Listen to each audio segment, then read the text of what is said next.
Hello viewers, welcome to my YouTube channel. Viewers, आज के इस वीडियो में practical civil engineering interview question answer लेकर आया हूँ।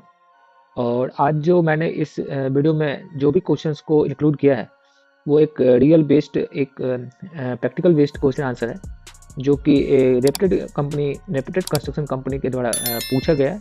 तो इस वीडियो को अंत तक देखिएगा, इससे आज आप कुछ ना कुछ नया ज़रूर सीख के जाएंगे। और ये आप जब भी आप कभी आप इंटरव्यू में जाएंगे या आपके पर्सनल आपके टेक्निकल नॉलेज आपके स्किल के लिए काफ़ी हेल्पफुल रहने वाला है। तो अगर ये आपको अच्छा लगे, आपके लिए हेल्पफुल हो, तो इसे लाइक कीजिएगा, शेयर कीजिएगा, मेरे चैनल को सब्सक्राइब कीजिएगा। चलिए देर ना करते हुए शुरू करते हैं।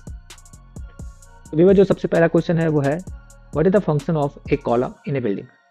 आप इसे देखते होंगे कि आपके बिल्डिंग में क्या होता है, डिफरेंट डिफरेंट एलिमेंट्स होते हैं, डिफरेंट डिफरेंट स्ट्रक्चर होते हैं, जैसे स्लैब होता है, बीम्स होते हैं, कॉलम होते हैं, फुटिंग्स होता है, ब्रिक वर्क होता है आपका। ठीक है।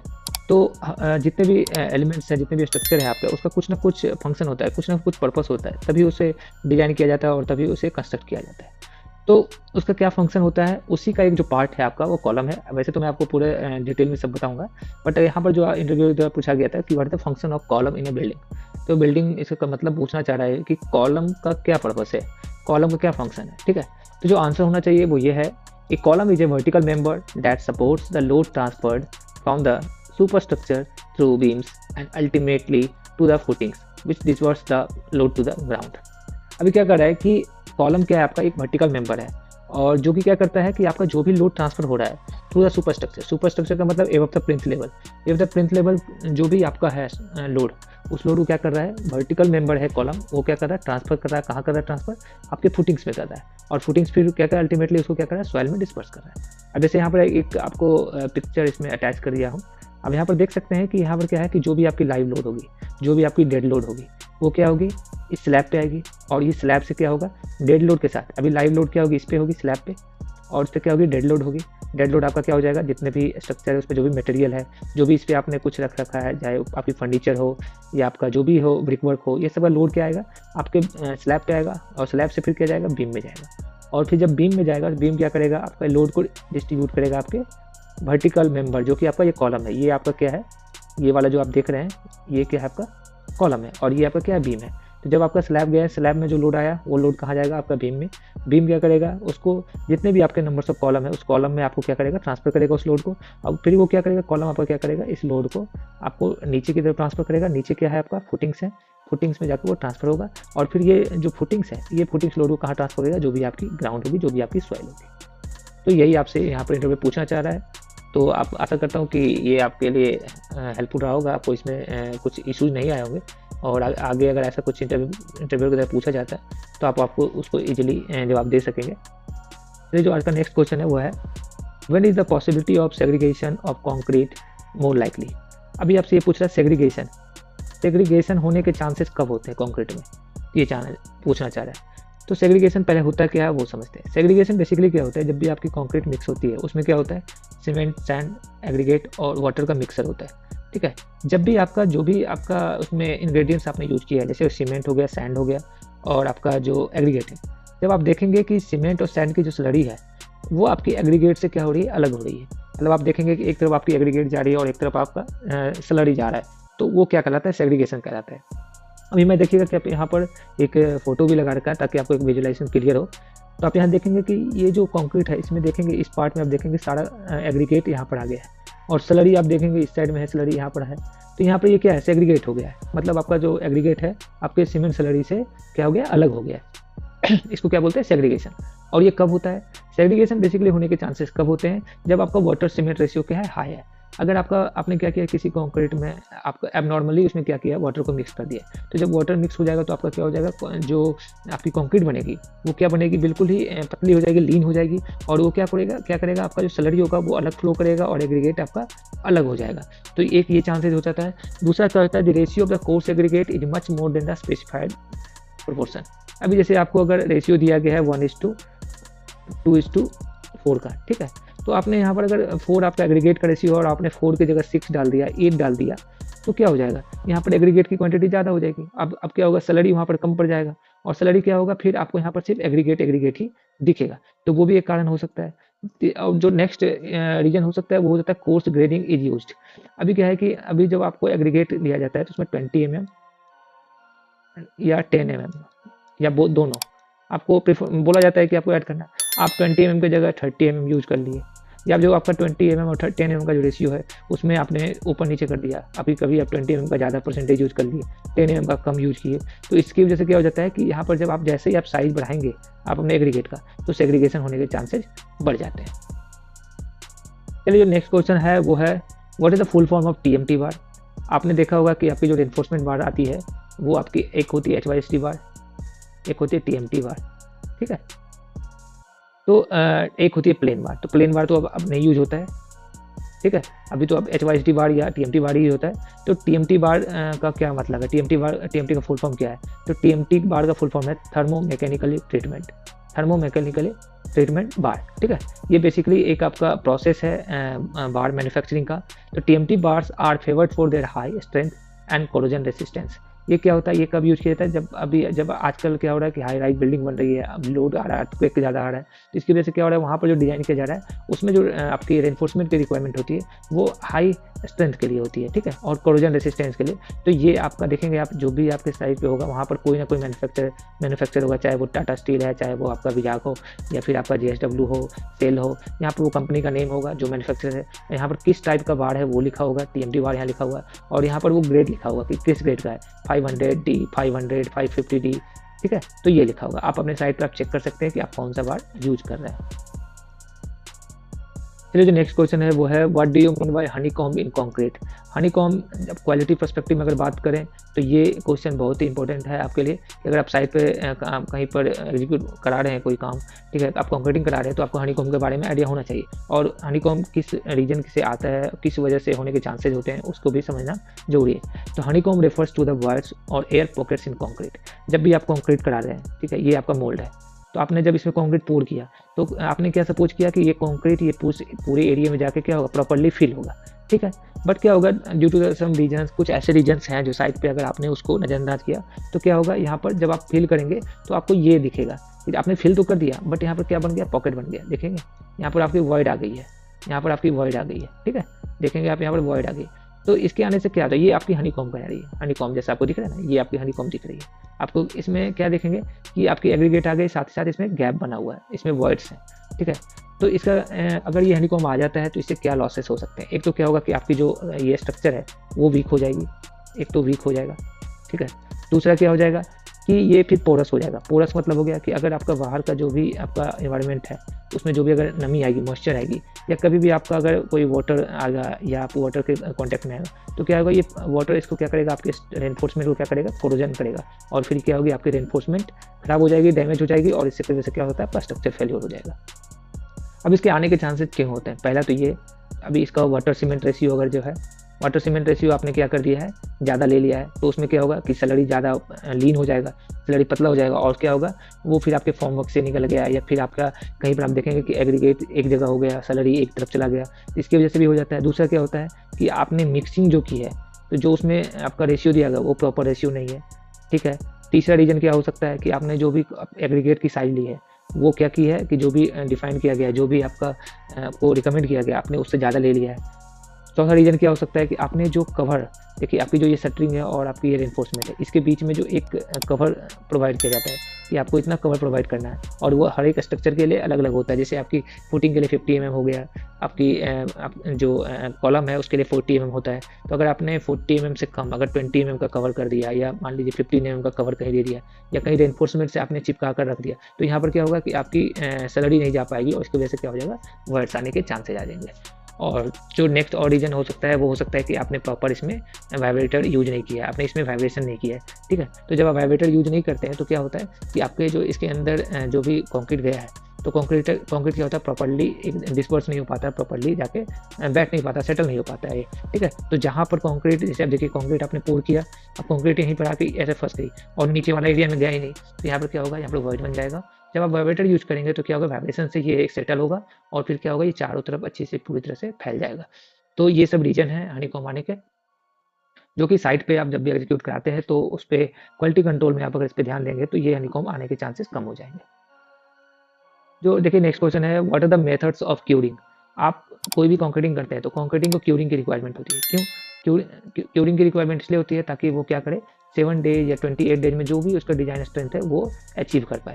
क्योंकि क्या होता है, जब भी आप कंक्रीटिंग करते हैं तो कंक्रीटिंग में हीट ऑफ हाइड्रेशन होता है, जो कि सीमेंट क्या करता है, केमिकल प्रोसेस स्टार्ट करता है, और हीट ऑफ हाइड्रेशन की वजह से क्या होता है, आपके जो भी स्ट्रक्चर में जो कंक्रीटिंग किया है उसमें क्रैक आने के चांसेज आते हैं। ठीक है, तो जब वो सेट होने लगता है, जब हीट ऑफ हाइड्रेशन वहाँ से केमिकल रिएक्शन होता है, हीट ऑफ हाइड्रेशन होने लगता है, तो वहाँ पर क्या होता है कि उसको कूल करना पड़ता है। कूल मतलब कहने का मतलब कि उसके टेम्परेचर को मेंटेन करना पड़ता है। उस टेम्परेचर को मेंटेन करने के लिए हमें क्या करना पड़ता है, डिफरेंट मेथड्स हैं उसको कंट्रोल करने का। तो देखिए क्या मेथड से वो समझते हैं, उसी को क्यूरिंग कहते हैं, और उसका मेथड्स क्या है वो समझते हैं। स्प्रेइंग का मतलब क्या होगा, जैसे आप यहाँ देख रहे हैं कि आपको क्या करना पड़ता है, वाटर को स्प्रे करना पड़ता है आपके से। जैसे आपने कॉलम की कंक्रीटिंग की और उस पर क्या किया आपने, वाटर की जब आप डिसर्टिंग की उसके बाद आपको रेगुलरली उस पर क्या करना पड़ता है, वाटर का स्प्रेइंग करना पड़ता है। जिससे क्या होता है कि इसकी जो सरफेस होती है और जो स्ट्रक्चर होता है उसका जो टेम्परेचर होता है उसको मेंटेन किया जाए, जिसकी वजह से क्या हो कि हीट ऑफ हाइड्रेशन जो हो उसकी वजह से कोई क्रैक ना आए आपके स्ट्रक्चर में। ठीक है, दूसरा क्या होता है, wet covering of a surface. Wet covering of surface क्या हो गया कि आप जनरली क्या करते हैं कि जब आप ये कॉलम है, आपने यहाँ पर वाटर तो स्प्रे कर दिया, बट क्या है कि आप वाटर स्प्रे करेंगे तो कुछ आधे घंटे 1 घंटे के बाद ये क्या हो जाएगा, ये इसकी सरफेस सूख जाएगी और ये फिर से वहाँ पर हीट ऑफ हाइड्रेशन की वजह से क्रैक आ जाएगा। तो इसमें क्या करते हैं, गनी बैग का जो जूट की बैग होती है, जो गनी बैग होती है, उस गनी बैग को क्या करते हैं, इस पर क्या करते हैं, लपेटते हैं, इसको कवर करते हैं, और उसको क्या करते हैं, फिर वाटर को स्प्रे करके उस गनी बैग को पूरा वेट कर देते हैं, ताकि वो लंबे टाइम तक उसके टेम्परेचर को क्या करे, मेंटेन करें।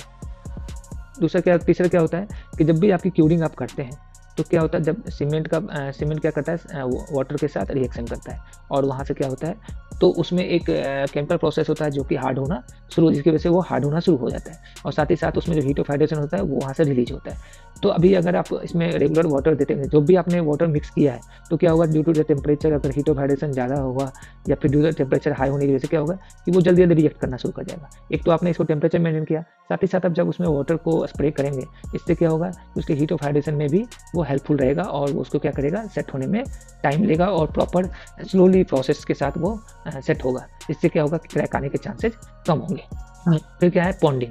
पॉन्डिंग का मतलब क्या है, जब भी आप स्लैब करते हैं या कोई बड़ी मास कॉन्क्रीटिंग करते हैं तो उसमें क्या करते हैं, ऐसे आप ब्लॉक बनाते हैं, जैसे आप यहाँ देख रहे हैं। यहाँ पर क्या किया गया है कि मोटार से क्या किया गया है, ब्लॉक बनाया गया है, और उस ब्लॉक में क्या करते हैं, वाटर को फिल करके क्या करते हैं, छोड़ देते हैं। इसको क्या कहते हैं, पॉन्डिंग। एप्लीकेशन ऑफ क्यूरिंग कंपाउंड, जैसे कि आप कोई क्यूरिंग कंपाउंड इसमें क्या करते हैं, स्प्रे कर देते हैं, और उसकी वजह से क्या होता है, वो उस चीज़ को, जो भी आपका टेम्परेचर है उसको मेंटेन करता है और हीट ऑफ हाइड्रेशन को कंट्रोल करता है। स्टीम क्यूरिंग, कभी कभी क्या करते हैं, स्टीम क्यूरिंग का भी यूज करते हैं, कि स्टीम क्यूरिंग के थ्रू क्या करते हैं, उसके टेम्परेचर को वहाँ मेंटेन करते हैं। साथ ही साथ कभी कभार आप देखेंगे पॉलीथीन शीट भी यूज़ करते हैं, अगर क्योंकि क्या है कि डायरेक्ट अगर सनलाइट आपके स्ट्रक्चर पर पड़ेगा तो उससे क्या होगा कि आपका स्ट्रक्चर का सरफेस ड्राई होगा, और उसकी वजह से क्या होगा कि हीट ऑफ हाइड्रेशन आने से क्रैक आ सकते हैं। इसलिए क्या करता है कि कभी कभार इसको जैसे होता है ना, शेड भी कर दिया, इससे ऊपर से किसी चीज़ को तो ढक दिया, जिससे क्या होगा कि डायरेक्ट सनलाइट नहीं है। अगर मान लीजिए पूरा आपका एक्सपोज कंडीशन में है तो इस पर क्या करते हैं, प्लास्टिक की शीट डाल देते हैं, जिससे क्या हो कि डायरेक्ट सनलाइट इस पर ना आए और आपके सरफेस को ड्राई ना करे, आपके सरफेस को सूखा ना दे। तो इसके लिए क्या करते हैं, इस पर पॉलीथीन शीट भी लगाते हैं। तो चलिए जो नेक्स्ट क्वेश्चन है, what is the importance of geotechnical engineering in civil engineering design. जब भी आप कोई स्ट्रक्चर डिजाइन करते हैं या जब भी आप कोई सिविल इंजीनियरिंग डिजाइन करते हैं तो उसमें जियो टेक्निकल का क्या रोल होता है, वो आपसे पूछ रहे हैं। तो देखिए, जियो टेक्निकल, आपका कोई भी लोड आएगा तो सबसे लास्ट जो आपका लास्ट लोड आके कहाँ जाएगा, आपका लोड तो ग्राउंड में जाना है। तो अगर ग्राउंड जो आपका अर्थ है, जो आपकी सॉइल है, अगर उसकी टेस्टिंग, उसका अगर रिसर्च अच्छे से ना हो तो क्या होगा, सारा स्ट्रक्चर आपका फेल हो जाएगा। आप भले ही आप उसका सुपर स्ट्रक्चर हो या सब स्ट्रक्चर हो, आप प्रॉपरली डिजाइन किए हैं, बट जो अल्टीमेट लोड आने वाला है वो कहाँ आने वाला है, ग्राउंड में आने वाला है। अगर वो ग्राउंड प्रॉपर, अगर वो उतनी सुटेबल नहीं है, अगर वो प्रॉपर बियरिंग नहीं करता है तो सिर्फ क्या होगा, सेटलमेंट होगा। सेटलमेंट होने की वजह से क्या होगा, आपका स्ट्रक्चर फेल कर सकता है। तो इसके लिए क्या होता है, जियो टेक्निकल इंजीनियरिंग की रिक्वायरमेंट की इंपॉर्टेंस बहुत ज़्यादा होती है। तो वही यहाँ पर इंटरव्यू पूछना चाह रहा है कि what is the importance of geotechnical engineering in civil engineering design. तो सबसे पहले तो समझते हैं सॉइल बियरिंग कैपेसिटी असेसमेंट। अभी क्या हो रहा है कि अभी क्या बताया आपका कि जितने भी लोड आपके स्ट्रक्चर पे आ रहे हैं, जितने भी लोड आपके बिल्डिंग्स पे आ रहे हैं या ब्रिजेज पे आ रहे हैं या जो भी स्ट्रक्चर उस पे आ रहे हैं, वो अल्टीमेटली कहाँ जा रहा है, अल्टीमेटली आपके सॉइल में जाके डिस्पर्स हो रहा है। तो सॉइल उतने लोड को बियर करने के लिए कैपेबल होना चाहिए। तो ये असेसमेंट करना बहुत जरूरी है, इसलिए इसको कहते हैं सॉइल बियरिंग कैपेसिटी असेसमेंट। इसमें क्या करते हैं, determine the ability of the soil to support the weight of the structure ensure safe foundation. अभी क्या है कि आपने अगर मान लो कोई अगर सॉइल है आपकी, अगर उसकी कैपेसिटी अगर 10 किलो न्यूटन का है, ठीक है, और अगर आपने स्ट्रक्चर का लोड अगर जो आ रहा है आपका 12 किलो न्यूटन आ रहा है, तो इसका मतलब क्या होगा कि आपकी जो सॉइल है वो 10 किलो न्यूटन लोड बियर कर सकती है, आपने उस पर 12 दे दिया, तो यहाँ पर ये क्या हो जाएगा, कोलैप्स हो जाएगा। तो आपको इसके हिसाब से यहाँ पर डिजाइन करना पड़ेगा। अगर 10 किलो न्यूटन है तो आपको 9 kilo Newton, 8 kilo Newton, 7 kilo Newton, 10 kilo Newton से आपको अंदर ही रखना है वैल्यू, जिसपे कि ये क्या हो, कोलैप्स ना हो। दूसरा क्या है, स्लोप स्टेबिलिटी एनालिसिस। इससे क्या होता है, evaluate the stability of slopes and embankment mitigating the risk of landslides and failure. आप कभी जब आप कहीं कंस्ट्रक्शन कर रहे हैं तो वहाँ पर आपको एक स्लोप भी मेंटेन जैसे देखिए आप सॉइल फिलिंग कर रहे हैं तो आपको एक सॉइल फिलिंग जब आप करेंगे तो आपको एक स्लोप मेंटेन करना पड़ता है, ठीक है, ताकि क्या हो कि आपकी सॉइल इरोजन ना हो, आपकी सॉइल का क्या हो, लैंडस्लाइड ना हो। ऐसा ना हो कि आपने सॉइल फिल वर्टिकली आप सॉइल तो नहीं कर सकते, आप ऐसा तो कर नहीं सकते कि आपने यहाँ सॉइल ऐसे फिल किया और यहाँ पर आपने एक फुटिंग बना दिया। इससे क्या होगा कि सॉइल कोलैप्स करेगा तो आपकी फुटिंग एक्सपोज हो जाएगी। तो इस केस में क्या करते हैं, साथ ही ऐसे वर्टिकली भी रहता है और साथ में एक थोड़ा सा ऐसा स्लोप भी बनाया जाता है, ठीक है। तो इसको क्या करते हैं, स्लोप के साथ ये भी देखना पड़ता है।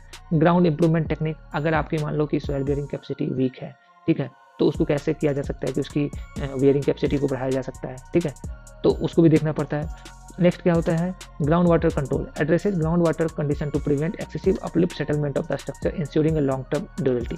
अभी देखिए क्या होता है कि आप अगर मान लो कि कोई ऐसे जगह पर कंस्ट्रक्शन कर रहे हैं जहाँ पर कि क्या है कि नीचे से वाटर का जो है वाटर जो ग्राउंड वाटर है वो क्या कर रहा है, आ रहा है बार बार ऊपर की तरफ, ठीक है। तो जब ये बार बार ग्राउंड के वाटर ऊपर आएगा तो ये क्या करेगा, वाटर को अपलिफ्ट करेगा, मतलब ऊपर उठाएगा। जैसे आप मान लो कभी आपने देखा होगा कि अगर किसी चीज़ को आप नदी के में रख दो तो नदी में जो होता है वाटर क्या करेगा, उस चीज़ को ऊपर उठाने की कोशिश करेगा। आपका जो भी होगा वाटर क्या करेगा, ऊपर प्रेशर लगाएगा, ठीक है। तो उसको कैसे आपको कैटर करना है उसको भी देखने के लिए आपको जियो टेक्निकल इंजीनियरिंग इंपॉर्टेंस होता है, वो इसको एक्सेस करते हैं और उसके हिसाब से वो डिजाइन करते हैं। तो चलिए जो नेक्स्ट क्वेश्चन है वो है what is the retaining wall, what is the retaining wall and what are it types, ठीक है। रिटेनिंग वॉल क्या होता है और इसका कितने से कितने टाइप्स होते हैं, ये काफ़ी कॉमन क्वेश्चन है जो कि अक्सर पूछा जाता है। तो इसमें चलिए समझते हैं। A retaining wall is a structure, a retaining wall is a structure design to retain soil to a slope that it not naturally keep to। देखिए रिटेनिंग वॉल क्या होता है, एक वॉल होती है रिटेनिंग वॉल, जैसे आप नेम से ही समझ रहे हैं, रिटेन करना। रिटेन किसको करेगा, आपके सॉइल को। आप कहीं भी जब आप स्ट्रक्चर बनाते हैं तो आप क्या करते हैं, वहाँ पर सॉइल की फिलिंग करते हैं। आप सॉइल को फिलिंग तो ऐसे नहीं कर सकते आप खुले में, मतलब ऐसा तो नहीं कर सकते। क्या होगा, सॉइल वहाँ से इरोज हो जाएगा, कट जाएगा, तो आपकी क्या होगी, सारी स्ट्रक्चर सारी फ्लोरिंग क्या होगी, फेल हो जाएगी। तो आप उस केस में क्या करते हैं कि आप एक रिटेनिंग वॉल बनाते हैं, मतलब रिटेनिंग वॉल एक वॉल आपने बनाया और फिर इसके अंदर आप क्या करेंगे, सॉइल को फिल करेंगे। और ये क्या करेगा, ये वॉल का काम रहेगा कि इस सॉइल को क्या करे, रोक सके, इस सॉइल को रोक सके। तो इसमें क्या डिजाइन करना रहता है कि आपको ये देखना होता है कि जो भी सॉइल का लोड आ रहा है ये क्या वॉल उसको हैंडल कर पा रहा है कि नहीं कर पा रहा है। एक तो ये डिजाइन में आ गया। अब इसके भी डिफरेंट टाइप्स हैं, डिजाइन बेसिस पे आपकी कैसा डिजाइन है, डिजाइन के बेसिस पे आपका लोड कैसा है, उस तरह को देखते हुए डिफरेंट क्राइटेरिया को देखते हुए अलग अलग डिजाइन है इसके, ठीक है। तो चलिए वो समझते हैं। पहले तो ये आपने समझ लिया होगा कि रिटेनिंग वॉल होता क्या है। रिटेनिंग वॉल एक ऐसा स्ट्रक्चर होता है जो कि सॉइल को क्या करता है, रिटेन करने में मदद करता है। सॉइल को रिटेन करने के लिए कंस्ट्रक्शन किया जाता है, ठीक है। अभी जैसे देखिए पहला क्या है आपका टाइप्स है, ग्रेविटी वॉल्स। ग्रेविटी वॉल्स क्या होता है, this depend on their own weight to resist huge pressure from the behind. अभी क्या बोल रहा है कि ये जो वॉल होते हैं, ग्रेविटी वॉल होते हैं, ये अपने वेट के थ्रू, मतलब इनका वेट इतना होता है कि ये क्या करते हैं, सॉइल को रेसिस्ट कर जाते हैं, ठीक है। अब देखेंगे आप यहाँ पर एक मैंने पिक्चर यहाँ पर अटैच कर रखा है। आप देखेंगे ये जो ब्रिक वर्क का जो आप देख रहे हैं, यहाँ जो ब्रिक वर्क का ये है रिटेनिंग वॉल, तो इसमें क्या किया, ब्रिक यूज किया गया। अब ब्रिक क्या कर रहा है कि ये इतने सारे ब्रिक को जब यूज किया गया, वॉल कंस्ट्रक्शन किया होगा, इसका कुछ डेड लोड होगा, इसका कुछ लोड होगा। ये लोड जो होगा इस सॉइल को क्या करेगा, बियर करेगा। इस सॉइल के जो लोड आएंगे ना इस पे, उसको बियर करेगा ये अपना सेल्फ लोड से, ठीक है। इसको किसी सपोर्ट की रिक्वायरमेंट नहीं है, ये अपने जो लोड से क्या करेगा, इसको बियर करेगा, इसलिए इसको क्या बोलते हैं, ग्रेविटी वॉल्स। देखिए जो नेक्स्ट है वो है आपका कैंटिलीवर वॉल्स। कैंटिलीवर वॉल्स में क्या होता है, these are made of reinforced concrete and use less material than gravity walls. अभी आप जब देखेंगे यहाँ पर कितने सारे ब्रिक्स का यूज हुआ है और इसका कंस्ट्रक्शन भी क्या होगा, काफ़ी टाइम लगने वाला है कंस्ट्रक्शन करने में। इसमें ब्रिक्स भी लग रहे हैं, काफ़ी कॉस्ट भी आने वाला है, ठीक है। तो एक तो ये जो कंस्ट्रक्शन है आपका ग्रेविटी वॉल, ये काफ़ी मतलब कन्वेंशनल तरीका है आपका रिटेनिंग वॉल का। अब जो न्यू वे ऑफ टेक्निक आ गए हैं आपके रिटेनिंग वॉल के, इसमें जो आता है वो कैंटिलीवर वॉल्स आता है। जैसे आप देखेंगे यहाँ पर क्या किया, आरसीसी वॉल का क्या किया गया, आरसीसी का एक अब देखेंगे ये इस तरह का स्ट्रक्चर बनाया गया, ठीक है। तो इसमें क्या होगा कि ये आपका रिटेनिंग वॉल है और ये आपका कैंटिलीवर पार्ट है। तो जब इसमें कैंटिलीवर पार्ट में देखेंगे, ग्रेविटी वॉल में क्या होता था, अपने लोड से ही सेल्फ लोड से क्या करता था, वो सॉइल को रिटेन करता था। लेकिन कैंटिलीवर वॉल में क्या होता है कि ये जो कैंटिलीवर, ये जो वॉल है, ये कैसे रुकेगा, ये तो बहुत ही थिन है, बहुत ही पतला है, ये तो इतने लोड को नहीं बेयर कर पाएगा। तो इसका देखिए इसमें जो टेक्नोलॉजी यूज हो रही है, जो इसमें इसके पीछे जो फंडा है, वो फंडामेंटल है, वो देख समझिएगा कि इसके जो नीचे ये कैंटिलीवर आपको दिख रहा है, वो क्या करता है, जब आप इसमें सॉइल फिल करेंगे तो सॉइल का लोड क्या होगा, इस कैंटिलीवर स्ट्रक्चर पे आएगा, ठीक है। और इस कैंटिलीवर स्ट्रक्चर से ये आपका वॉल जुड़ा हुआ है, तो क्या करेगा अल्टीमेटली इस पे जब लोड आ जाएगा तो ये इधर नहीं जा पाएगा, ठीक है। तो ये क्या करेगा, इस सॉइल को बियर कर लेगा, ठीक है, इस अर्थ को रिटेन कर लेगा। ये आपका हो गया कैंटिलीवर। अब जैसे जो नेक्स्ट होता है वो सीट पाइलिंग होता है, जहाँ पर सॉफ्ट सॉइल है, जहाँ पर कि इसको क्या कहते हैं कि इसको ग्राउंड के अंदर हैमरिंग करके ग्राउंड के अंदर पियर्सिंग किया जा सकता है, ठीक है। तो उस केस में क्या किया जाता है कि सीट पाइल का यूज किया जाता है। जैसे आप देखेंगे यहाँ पर क्या होता है, ये सीट पाइल है, ठीक है, ये सीट पाइल है।